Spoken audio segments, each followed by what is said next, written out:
Hola a todos mis estudiantes del CADVI, a todos los funcionarios y profesores que puedan llegar a estar viendo este video.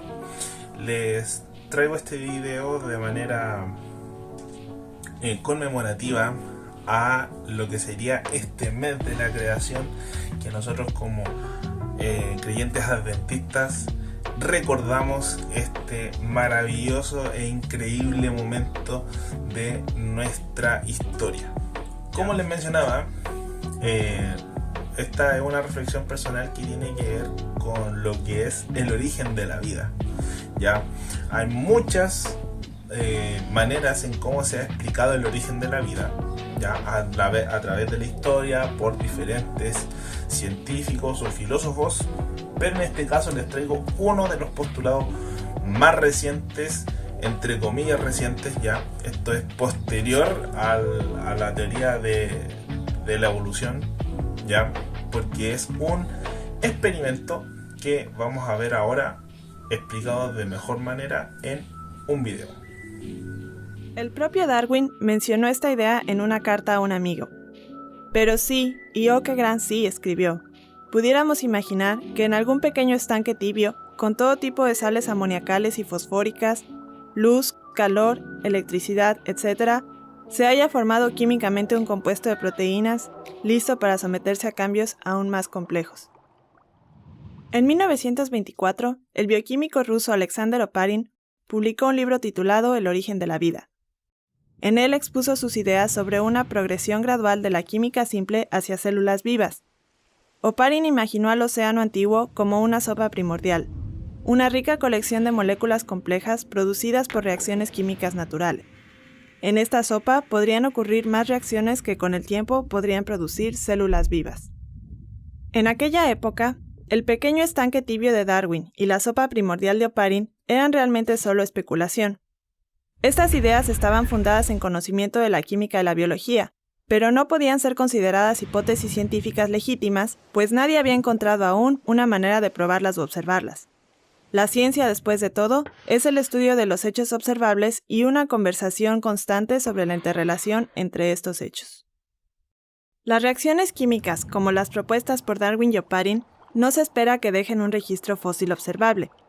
Sin tener fósiles que puedan ser examinados o una máquina del tiempo para ir al pasado y observar lo que pasó, ¿cómo pueden los científicos comenzar a estudiar el origen de la vida? En 1950, a Stanley Miller, quien era un estudiante en la Universidad de Chicago, se le ocurrió una idea. Podríamos simular las condiciones de la Tierra primitiva en el laboratorio y luego observar cuidadosamente lo que sucede. Si no se puede estudiar a los peces en el mar, pues se instala un acuario. Trabajando con su profesor, Harold Urey, Miller diseñó un aparato para simular el ciclo del agua antiguo. Juntos, le agregaron el agua para modelar el océano antiguo. El agua servía suavemente para imitar la evaporación. Para simular los gases de la atmósfera, eligieron metano, hidrógeno y amoníaco junto con vapor de agua. Los científicos pensaban que era probable que estos gases simples fueran abundantes en la Tierra antigua. Añadieron un condensador para enfriar la atmósfera, permitiendo que las moléculas de agua formaran gotas y pudieran caer de nuevo en el océano como la lluvia. La Tierra antigua habría tenido muchas fuentes de energía, la luz del sol, el calor geotérmico e incluso tormentas eléctricas, por lo que añadieron chispas a la atmósfera para simular relámpagos. El objetivo del experimento no era crear vida, sino simplemente probar el primer paso en el modelo de Oparin. ¿Pueden los productos químicos simples dar lugar naturalmente a las complejas moléculas de la vida? Después de ejecutar el experimento durante solo una semana, este mar adquirió un color café oscuro.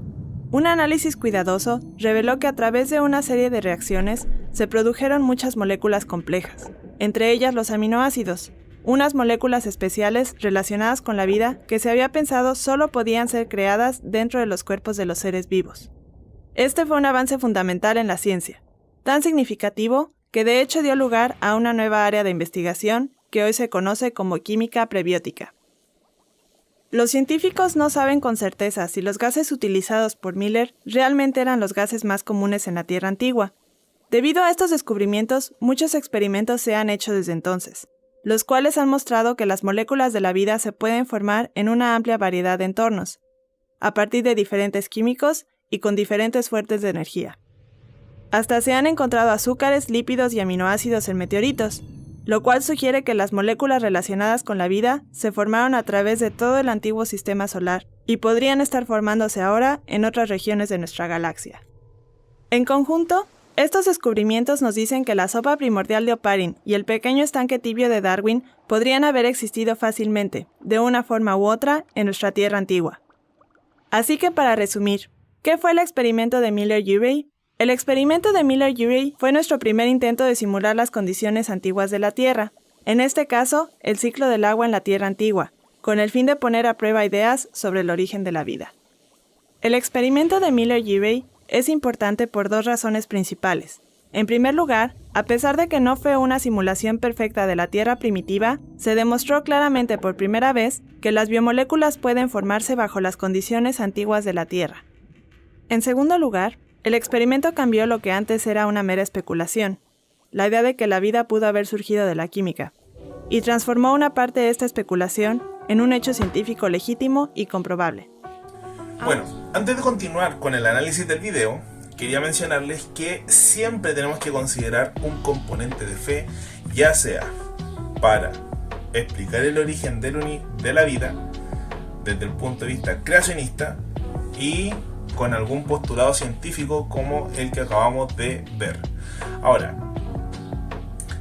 estos componentes de fe están gatillados porque nunca son concluyentes del todo o del todo verificables o del todo replicables, ya que para que se considere un hecho científico tiene que ser replicable y tiene que haber sido desarrollado a través del método científico. Ahora, una vez dicho esto, si analizamos el experimento de Miller-Urey, tenemos que evaluar si el experimento llegó a generar vida. Y como muy bien se menciona en este video, que este video está en internet, ustedes lo pueden ver con mayor detalle, pueden buscarlo, simplemente se los quise dejar como la parte medular. Pero lo que quiero que entiendan es que no es concluyente porque no originó vida en sí. Sabemos que por definición la unidad básica de la vida, o lo más pequeño en cuanto a lo que es vida, es la célula. Pero, por otro lado, ¿por qué tomó tanta relevancia este experimento? Es porque los aminoácidos son moléculas muy importantes para la vida celular. ¿Ya? Con los chicos el año pasado del electivo vimos harto lo que tenía que ver con teoría celular, vimos harto lo que tenía que ver con los aminoácidos, cómo se formaban y la importancia que ellos tenían, sobre todo por la formación de las proteínas. Entonces, ¿es importante? Sí, pero aún así no obtuvieron vida propiamente tal. Por lo tanto, aún no puede decirse que es concluyente que esta sopa primitiva sea la causa o la razón de cómo se originó la vida en el planeta. Por otro lado tenemos la Biblia. La Biblia nos dice en Génesis 1 todo el relato de la creación. Y en el capítulo 2 puntualmente describe, ¿no es cierto?, cómo fue en detalle la creación del ser humano. ¿Ya?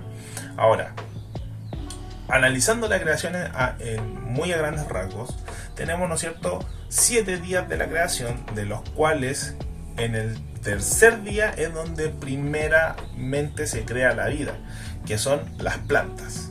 ¿Ya? Ahí es donde aparecen los primeros seres vivos, que son las plantas. Y Dios los crea en ese tercer día. ¿Ya? Posteriormente, después, en el quinto día, Dios crea los animales que tienen relación con el mar, o los animales acuáticos, y las aves que están en los cielos. ¿Ya? Animales acuáticos, animales del cielo o animales aéreos son los animales que crean el día quinto. Por lo tanto, ahí tenemos nuestro segundo día en el cual Dios crea vida. Y finalmente, en el sexto día, Dios crea a los seres terrestres, ¿ya? A los insectos, a los cuadrúpedos, a los seres humanos, etcétera, diferentes animales terrestres, los crea el sexto día. ¿Ya? Entonces, ese sería nuestro tercer día de creación de vida propiamente tal. ¿Por qué es tan relevante entender esto? Porque no necesitamos ningún mayor análisis, dado que la misma Biblia dice que Dios crea esta vida. Nosotros, por ejemplo, podemos analizar el versículo 27 del primer capítulo de Génesis, donde dice: y Dios creó al hombre, varón y hembra los creó. Entonces, de esta manera, nosotros podemos ver que ya no hay más. Eso es todo. Pero como mencionamos anteriormente, que la postura científica, tanto como la postura creacionista, tiene un componente de fe. Ninguna de las dos son concluyentes, porque la creación hoy en día yo no la puedo replicar como científico, tampoco la puedo demostrar científicamente, tampoco se realizó a través del método científico, por lo tanto no puedo decir que fue un hecho científico en sí. Por otro lado tenemos el experimento de Miller y Urey. En este caso, el experimento no crea vida en sí, sino que crea moléculas que son parte fundamental de la vida, en condiciones ideales y que se supone que son las que habían antes de que se formara nuestra vida en el planeta. Por ende, también necesita un componente de fe si es que yo llego a creer que de esa manera se originó la vida, dado que tampoco tengo un resultado. Entonces, por un lado tenemos método sin resultado, por otro lado no tenemos método, pero tenemos los resultados. Y la pregunta que los invito a que reflexionen es: ¿qué es lo que creo yo? Personalmente, bajo mi formación como creyente adventista y todo lo que yo he podido llegar a estudiar y todo lo que yo he podido llegar a aprender también de otras personas, he llegado a la conclusión de que todo me apunta a que la creación tiene más argumentos o más sustentabilidad a su favor que la ciencia por sí sola. Cuando nosotros analizamos la ciencia conjunto con las creencias, el estudio de la Biblia, podemos llegar a un conocimiento mucho más profundo. Y finalmente termino diciendo en que espero que ustedes reflexionen en este maravilloso mes de la creación, en donde ojalá puedan realizar esta introspección y preguntarse de dónde vengo yo, de dónde se originó la vida. Nada más basta con recurrir a la Biblia y entender que Dios nos creó a todos. Espero que puedan reflexionar, espero que les haya gustado y les mando un saludo a todos. Cuídense, a todo el CADVI, un abrazo, nos vemos. Chao, chao.